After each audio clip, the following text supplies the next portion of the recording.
তো দেখুন, প্রথম কথা হচ্ছে যে এখানে প্রসিডিওরটা আপনাকে শুরু করতে হবে। আমি কিছু কিছু জিনিস বলবো, সেগুলো অন্তত মেনটেন করেছো। প্রথম হচ্ছে যে আপনাকে ব্র্যান্ড বিল্ডিং শুরু করে দিন। ব্র্যান্ড ব্র্যান্ড কেন? আপনাকে নিজেকে ব্র্যান্ড তৈরি করতে হবে। বাজারে প্রোডাক্ট বিক্রি হয় না, ব্র্যান্ড বিক্রি হয়। তো আপনি নিজেকে ব্র্যান্ড তৈরি করতে হবে। ক্লিয়ার? দেখুন, সেটা কিভাবে করবো? হ্যাঁ, আমি সেই প্রসেস গুলো একটু ধীরে ধীরে আপনাকে বলে দেবো। সেই জন্যই আপনার সাথে একদিন আমি আলাদা করে বসবো। আহ সেটা আমি বলে দেবো। ঠিক আছে? তো সেই প্রসেসটা এখন শুরু করতে পারেন। সেটা তো মানে কি বলবো, নর্মাল জিনিস। ওটা আপনি শুরু করে দিতে পারেন এখনই। মানে শুরু করতেই হবে এখন আপনাকে। আচ্ছা, এখন বলতে এখনই? হ্যাঁ, খুব সিম্পল প্রসেস, এরকম কিছু নয়। আমি খুব ছোট ছোট ছোট ছোট প্রসেস বলে দেবো। সেগুলো করলে ব্র্যান্ড বিল্ডিং হবে। ঠিক আছে? এটা গেল। আর হ্যাঁ, তাহলে এই প্রশ্নটার উত্তর আপনি পেলেন। হুম। আর কোনো বলুন, এই নিয়ে আর কোনো প্রশ্ন আছে?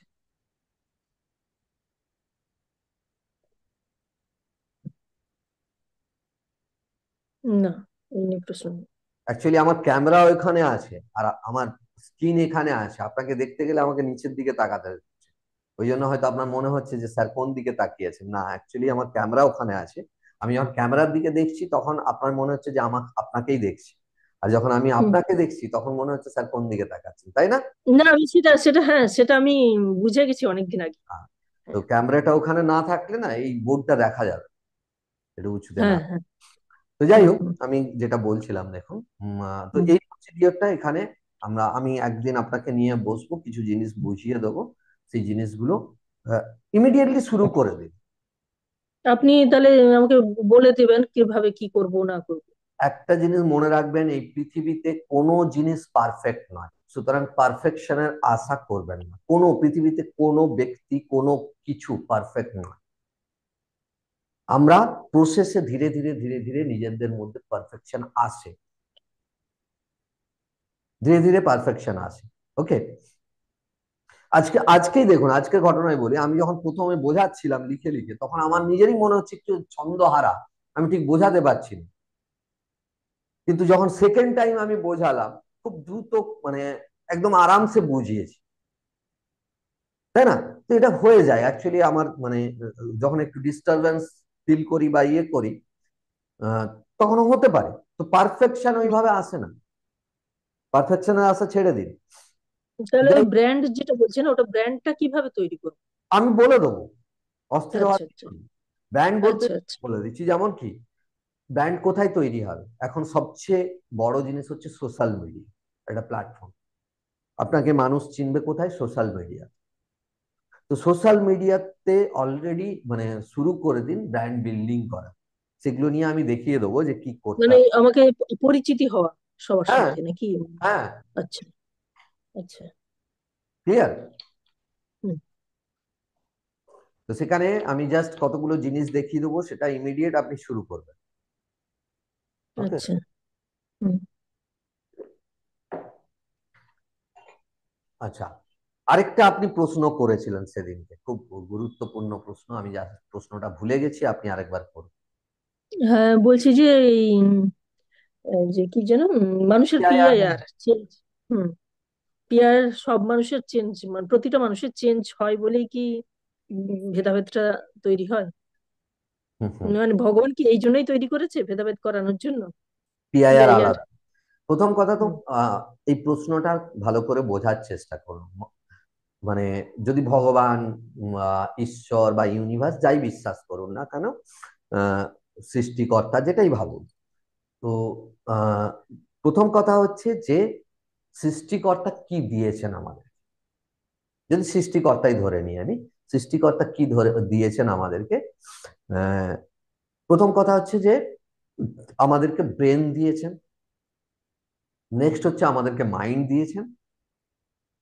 আর আমাদেরকে বডি দিয়েছেন। তিনটে পার্টে আমি ধরছি। তাহলে ব্রেন, মাইন্ড, বডি।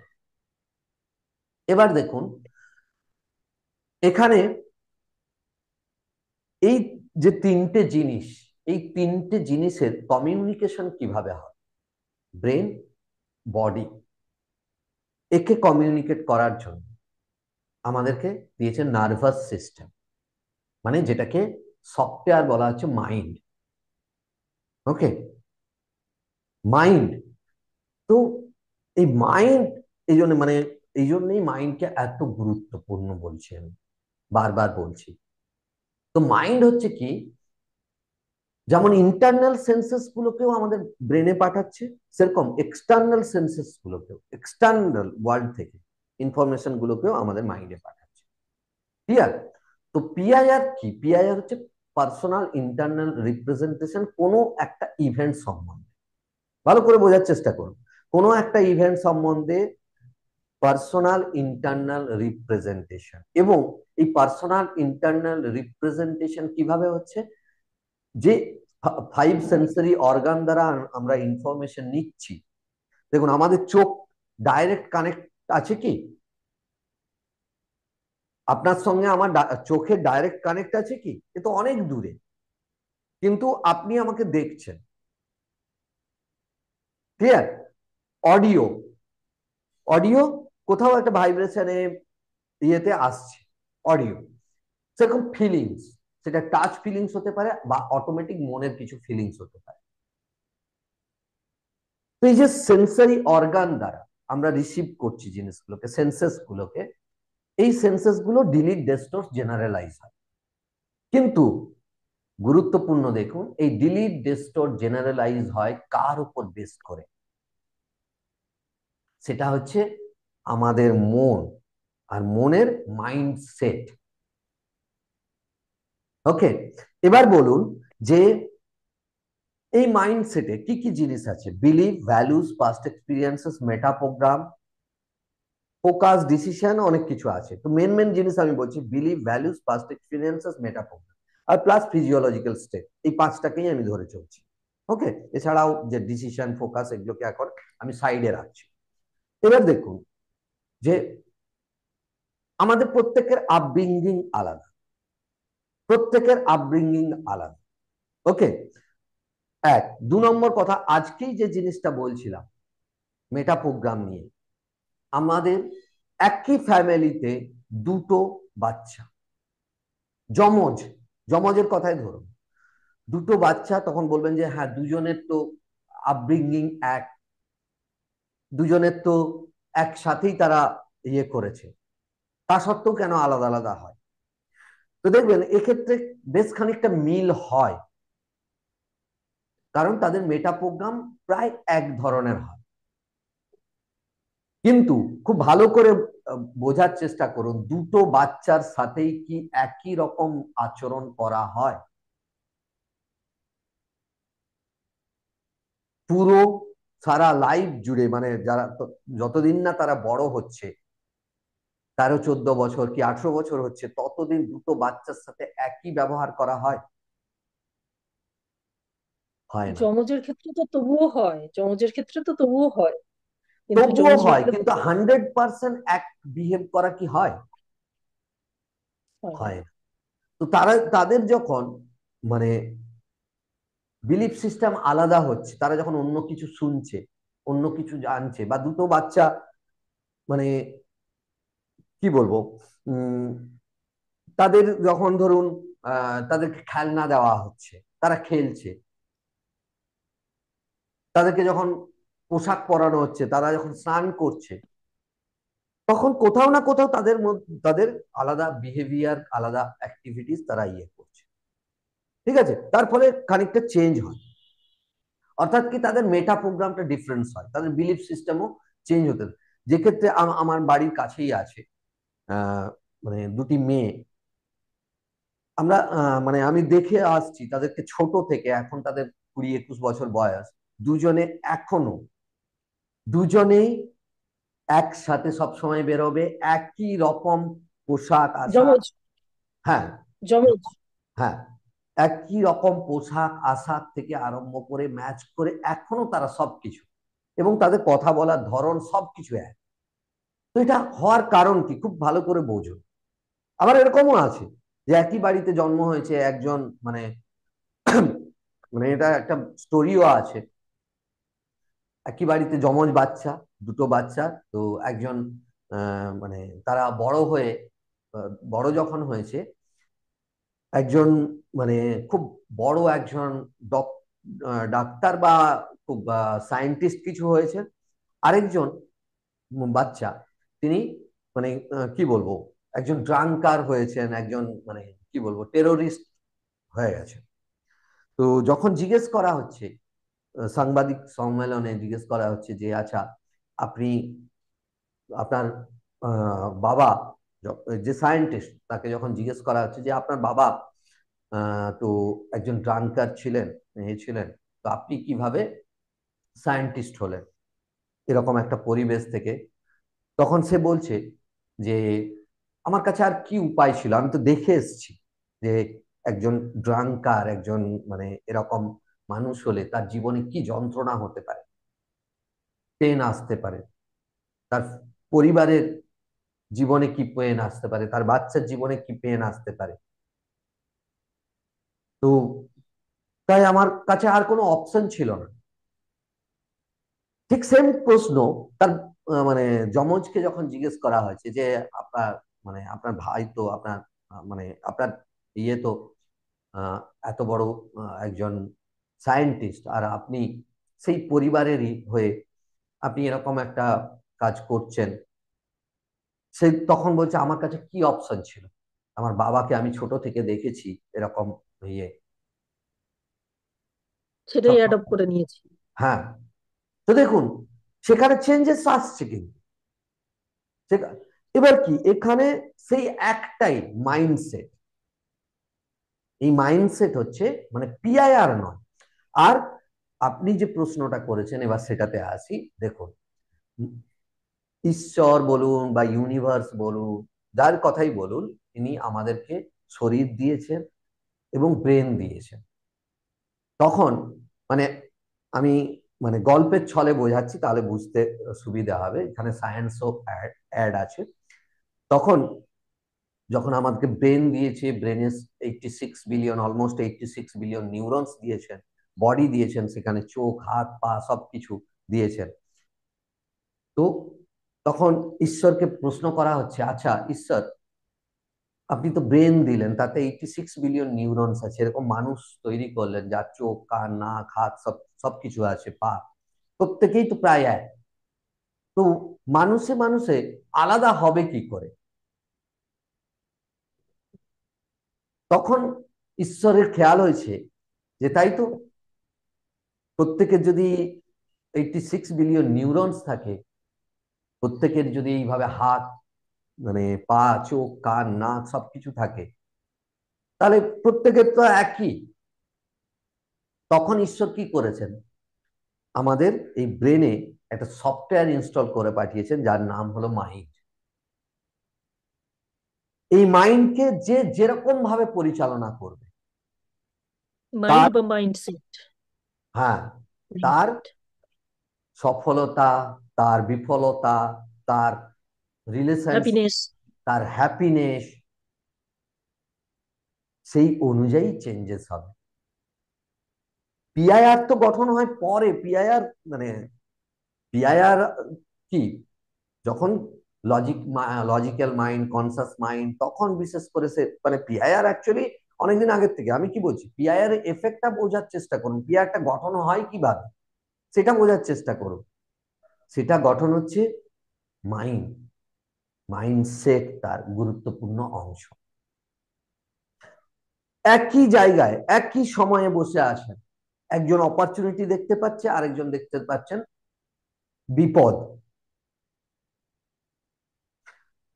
খুব সিম্পল উদাহরণ দিচ্ছি, এই কোভিড পিরিয়ডে ভাবুন কত মানুষকে সংকুচিত করে দিয়েছে, তাদের জীবনকে সংকুচিত করে দিয়েছে। আর এই কোভিড পিরিয়ডে কিছু মানুষকে দেখুন করোড়পতি হয়ে গেছে, বিলিয়নারি হয়ে গেছে। হুম।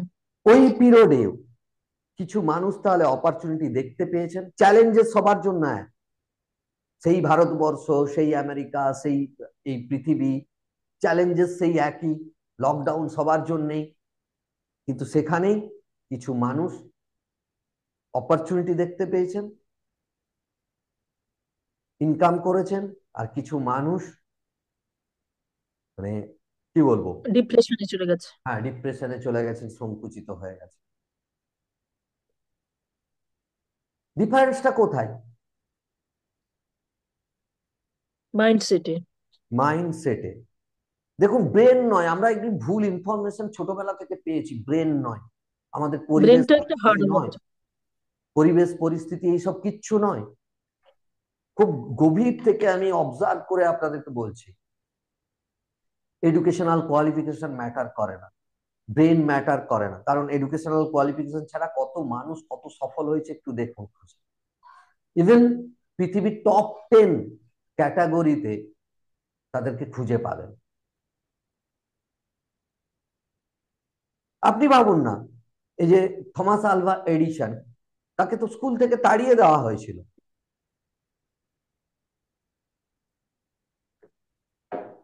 এবং এই বাচ্চাটির খালি ব্রেন নেই বলে তাড়িয়ে দেওয়া হয়নি, তাকে বলা হয়েছিল যে এই বাচ্চাটির মানে মেন্টাল ডিস্টার্ব বলে তাড়িয়ে দেওয়া হয়েছিল। ডিসনিকে, যাকে ওয়ার্ল্ডের শ্রেষ্ঠ ক্রিয়েটিভ পার্সন বলে মানা হয়, এই ডিসনিকে তার আর্ট কলেজ থেকে তাড়িয়ে দেওয়া হয়েছিল, এর মধ্যে কোনো ক্রিয়েটিভিটি নেই, একে নিয়ে যান।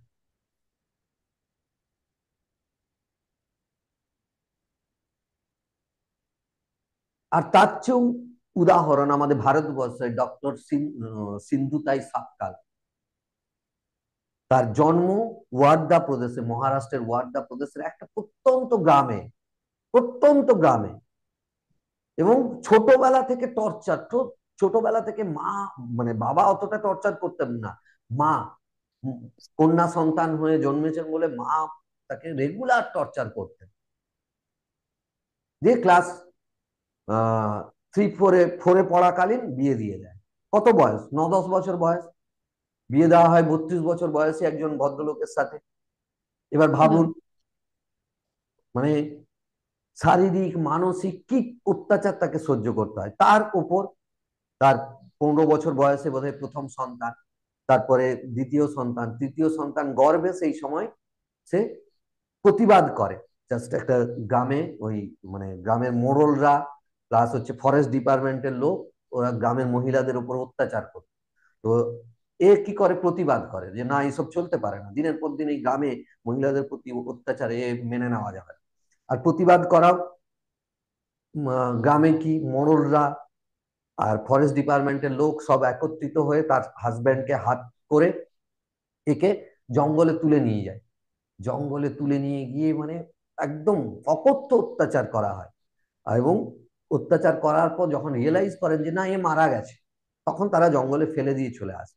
আর সেই রাতে সে ওই অবস্থায় 4 ঘন্টা পরে তার জ্ঞান ফেরে, হামাগুড়ি দিয়ে কোনো মতে মায়ের কাছে পৌঁছায়।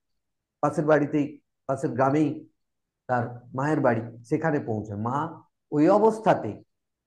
চিন্তা করুন মা কি রকম, মানে আমরা বলি হয়তো পরিস্থিতির চাপে, আমি বলছি না, সেই মা তাকে কোনো আশ্রয়ও দেননি, কিচ্ছু না, তাকে তাড়িয়ে দেয়, মানে অকথ্য, সেও অকথ্য গালিগালাজ করে ইয়ে করে তাড়িয়ে দেয়। তো সে কি করে, এদিকে গর্ভ যন্ত্রণা, এদিকে গোটা শরীর মানে যন্ত্রণায়, মানে ক্ষত বিক্ষত, ওই অবস্থায় একটা গোয়াল ঘরে আশ্রয় নেয়, আর সেখানে তার তৃতীয় সন্তানের জন্ম দেয়। জন্ম দেওয়ার পর নাড়ি কাটতে হয়, কেউ কোথাও নেই, ধারালো পাথর দিয়ে নিজের নাড়ি কাটে। দিয়ে ঠিক করেন যে আমার আর কি আছে, কিছু তো নেই। সত্যি তো, ওই মহিলার কি আছে বলুন, না ছাদ আছে মাথার উপর, না টাকা পয়সা আছে, না কোনো আহ মানে কোনো ব্যক্তি তার সাথে আছে যে যে একটু একটু হলেও হেল্প করতে পারে। কেউ কোথাও নেই, না এডুকেশনাল কোয়ালিফিকেশন, না তথাকথিত ব্রেন, কিচ্ছু নেই। কিন্তু স্বাভাবিকভাবেই তিনি সিদ্ধান্ত নেন আর কি করব বেঁচে থেকে। তো তিনি সুইসাইড করতে যান। সুইসাইড করতে গিয়ে হঠাৎ যেন একটা ইয়া আসে যে এই সন্তান, যে সন্তানকে আজকে আজকে ভূমিষ্ঠ হয়েছে, যে সন্তানটি তোমার গর্ভ থেকে বেরিয়েছে, এই সন্তানটি কি করবে, তুমি তো না হয় মরে যাবে। তো স্বাভাবিকভাবে সিদ্ধান্ত পরিবর্তন, তো যাই হোক, একটা রেলওয়ে প্ল্যাটফর্মে আশ্রয় নেয়, সেখানে ভিক্ষাবৃত্তি গ্রহণ করে, কোনো মতে ভিক্ষে জোগাড় করে নিজের মানে খাবার জোগাড় করেন, এইভাবে চলতে থাকে। হঠাৎ করে তার চোখে পড়ে যে বেশ কিছু সন্তান যাদের মা বাবা তাদেরকে ছেড়ে দিয়েছে, অনাথ শিশু, তারা ঘুরে বেড়াচ্ছে, তারাও ভিক্ষে করে তাদের চলছে। তো হঠাৎ করে ওনার মাইন্ডে, ওনার মনের ভেতর একটা স্ট্রাইক করে যে আমি একটা সন্তানকে এইভাবে কষ্ট করে খাওয়াচ্ছি, এই সন্তানগুলো যাদের মা বাবা নেই, এই সন্তানগুলোর কত কষ্ট, আমি এই সন্তানগুলোর দায়িত্ব নেবো, আমি এদের মা হব। আর এই যে পারপাস ডিসাইড, এটাকে বলে পারপাস ডিসাইড, ক্লিক করা। এই যে পারপাস, এই পারপাসই সঙ্গে সঙ্গে তার লাইফকে চেঞ্জ করতে শুরু করে। হ্যাঁ, তখন মানে সঙ্গে সঙ্গে যে মিরাকাল বেশ কিছু মানি চলে আসে, তার জীবন চেঞ্জ হয় ওটা না। তারপরে কি হয়, এই ইয়ে আরো মানে পরিশ্রম করতে শুরু করে, রাত দিন পরিশ্রম করতে শুরু করে, করে ভিক্ষে জোগাড় করে, খাবার জোগাড় করে, বাচ্চা এক এক করে সেখানে সব বাচ্চাকে তিনি অ্যাডপ্ট করেন।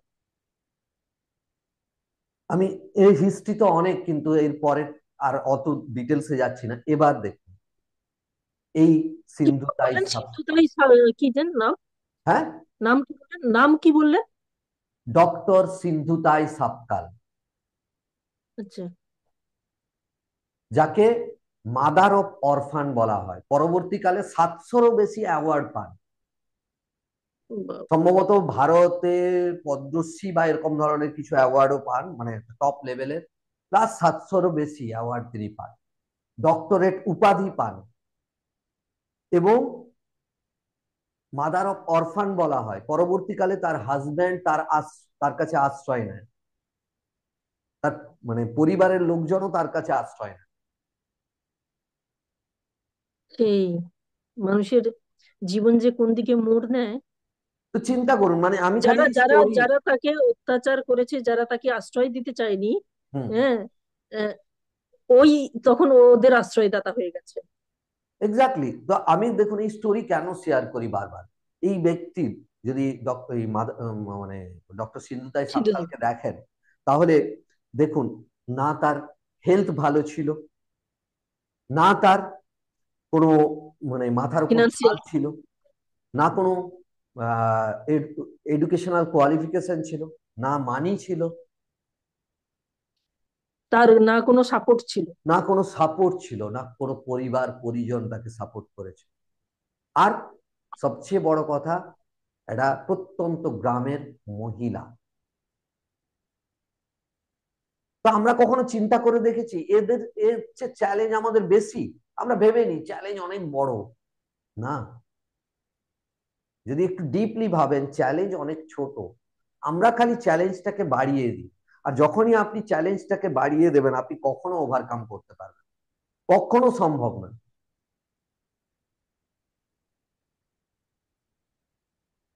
ক্লিয়ার? তো মানে দেখুন, কিছু মানুষ, এই জিনিসটা মনে রাখবেন, কিছু মানুষ কি দেখেন,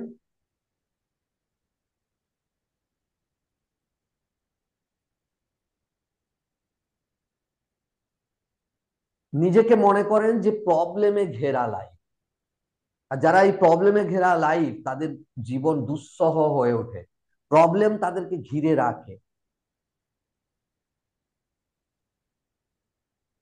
আর কিছু মানুষ এই প্রবলেম গুলোকেই, ওকে ঠিক আছে, সামনে সামনে আমার একটা চ্যালেঞ্জ আছে, সামনে আমার একটা চ্যালেঞ্জ, দেখুন অটোমেটিক আলাদা হয়ে গেল, ডিসঅ্যাসোসিয়েট হয়ে গেল। এক্ষেত্রে অ্যাসোসিয়েট, প্রবলেমে ফেসে আছে, ডুবে আছে, রাস্তা কোথা থেকে পাবে? কিন্তু যখনই দেখবে সামনে একটা চ্যালেঞ্জ, আমার সামনে একটা চ্যালেঞ্জ আছে, তখন অনেকটা সমাধান হলো। আবার কিছু মানুষ আছে আর যেগুলোকে মানে প্রবলেম গুলোকে এরকম ছোট নুড়ি পাথরের মতো ভাবে, ও ঠিক আছে, ওগুলো তো আছেই, জীবনে তো এরকম চ্যালেঞ্জ আছেই। ক্লিয়ার? তো কোথায়, খালি এই জায়গাতে ভাবনা,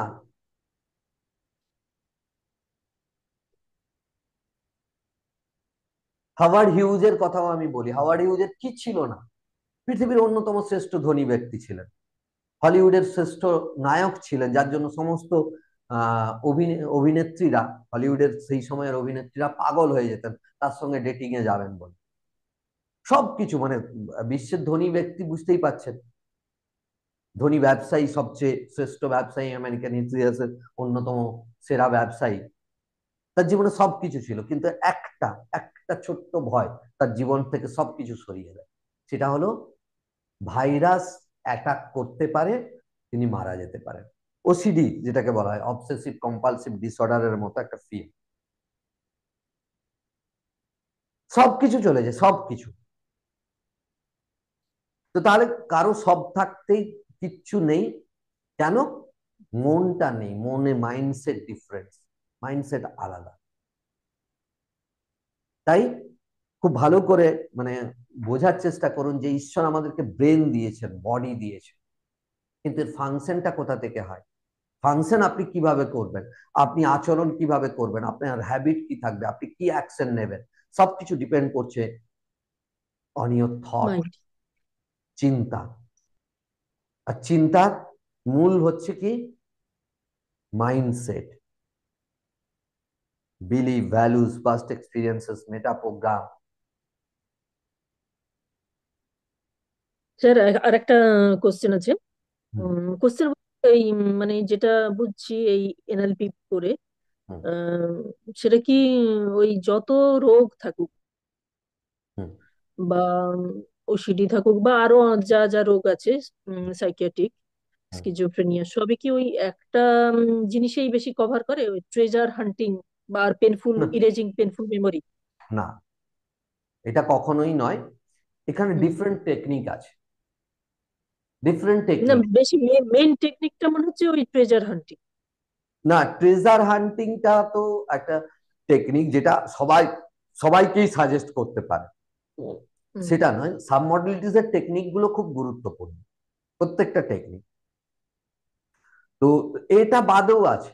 এই যে আমি এর আগের দিন আপনাকে বুঝিয়েছিলাম, এর আগের আগের দিন মনে হচ্ছে, ডিজনি ক্রিয়েটিভ স্ট্র্যাটেজি, কত হুম, পাওয়ারফুল হুম, স্ট্র্যাটেজি ভাবুন।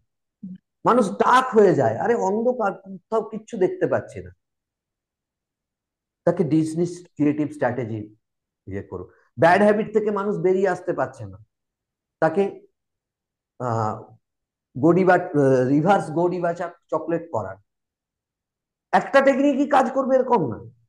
দেখবেন এই যে গত ফ্রাইডে ফ্রাইডে আমার একটা সেশন ছিল, সেই সেশনে একজন মানে আমেরিকা থেকে একজন ভদ্রমহিলা ছিলেন। তো তার প্রবলেমটা হচ্ছে যে অন্ধকার রুম হলেই তিনি একদম মানে তার মধ্যে ফ্রাস্ট্রেশন শুরু হয়ে যায়, মানে একদম ফোবিয়াটিক সিচুয়েশনে চলে যায়, মানে ট্রমাতে চলে যান, এরকম বলা যায়। তো জাস্ট আমি 2 মিনিটের টেকনিক করিয়েছি, 2 মিনিট, 2 থেকে 3 মিনিট হবে, জাস্ট কথা বলে 2 থেকে 3 মিনিটের টেকনিক করিয়েছি সেই মুহূর্তে। মানে তিনি এনএলপি জানেনও না, 2 থেকে 3 মিনিট টেকনিক করিয়েছি, তাতে বলছে না আমি তো অনেক রিল্যাক্স ফিল করছি। হঠাৎ এরকম হয়ে গেল 2-3 মিনিটে, বেশ ভালো লাগছে। হ্যাঁ। হুম, হুম। আসলে আমার যেটা মনে হয় ওই নিউরোলজিটা হুম, কাজ করে এনএলপি তে। অ্যাকচুয়ালি এনএলপিটা তো নিউরোলজি, নিউরো লিঙ্গুইস্টিক প্রোগ্রামিং। হ্যাঁ, ওখানে 3টে হ্যাঁ। পার্ট আছে, নিউরোলজি, লিঙ্গুইস্টিক। নিউরোলজি গঠন হচ্ছে কি করে, নিউরোলজি আমাদের চিন্তা, আর চিন্তা কোথায়, চিন্তা হচ্ছে ল্যাঙ্গুয়েজ, চিন্তার জন্য ল্যাঙ্গুয়েজ লাগে, একটা ভার্বাল ল্যাঙ্গুয়েজ, একটা নন ভার্বাল ল্যাঙ্গুয়েজ, সেখানে ফিলিংস, অনুভূতি আছে, দেখা আছে, শোনা আছে, সবকিছু।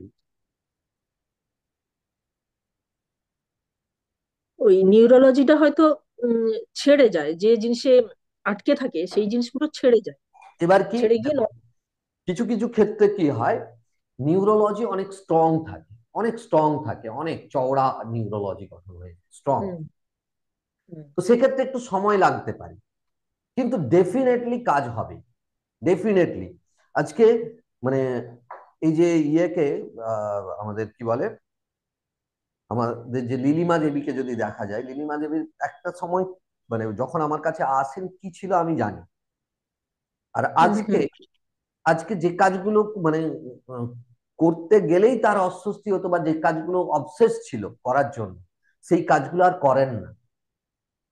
কিন্তু নিউরোলজি এতটাই স্ট্রং ওনার, কারণ 22-23 বছরে ধরে চলে আসছে, তারপরে আমার কাছে এসেছে। তো নিউরোলজি যেহেতু স্ট্রং, তার জন্য সময় লাগছে, আমি জানি সময় লাগবে, কিন্তু আমি 200% শিওর যে এখান থেকে বেরিয়ে আসবে। হুম হুম। এই হচ্ছে ব্যাপার। বলুন, আর কোনো প্রশ্ন? না, কোনো প্রশ্ন নেই। কিভাবে কি আমাকে রেডি হতে হবে সেগুলো একদিন বলে দেবেন। হ্যাঁ, সেগুলো আমি বলে দেবো। ওকে, হুম। আর চলো। স্যার, আপনি শুধু কি অনলাইনেই সেশন নেন? আপনি আহ, এমনি অফলাইনে নেন না? মানে এটা অফলাইনে আমার দেখুন। নিজের কিউরিওসিটি হ্যাঁ, বলুন। জিজ্ঞেস করলাম। এটা আমার নিজের কিউরিওসিটি থেকে জিজ্ঞেস করলাম। না, অফলাইনে করব আপনার মানে এর আগে করেছি আমি, কিন্তু হুম। সেইভাবে করা হয়নি। অফলাইনে আমি আচ্ছা। করব, এবং হুম তাতে তো আপনাদেরকে অবশ্যই আসা দরকার, আসা উচিত। হুম। না না, সেটা তো আমি তো নয় ট্রেনিং নিচ্ছি, যারা মানে অ্যাকচুয়ালি প্রবলেম ফেস করে তারা, তাদের জন্য আপনি অফলাইনে করেন না? হ্যাঁ, সেরকম যদি কেউ থাকে অফলাইনে করে, হুম। ওটা কোনো ব্যাপার না।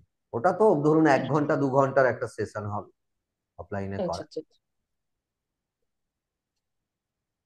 কিন্তু এখন সময় পাওয়াটাই আমার পক্ষে একটু ইয়ে হয়ে ও, যাচ্ছে। টাফ হয়ে যায়। হ্যাঁ, একটু হুম টাফ হয়ে যায়। তো দেখি, কারণ অনেক কিছু জিনিস একসাথে চলছে সামনে, আরো আরো কিছু প্রোগ্রাম, অনেক কিছু প্রোগ্রাম চিন্তা ভাবনা করেছি, দেখা যাক। হুম। আর ডেফিনেটলি তার বেনিফিট তো আপনারা পাবেনই। অবশ্যই। হুম, ঠিক ওকে। আছে। ওকে।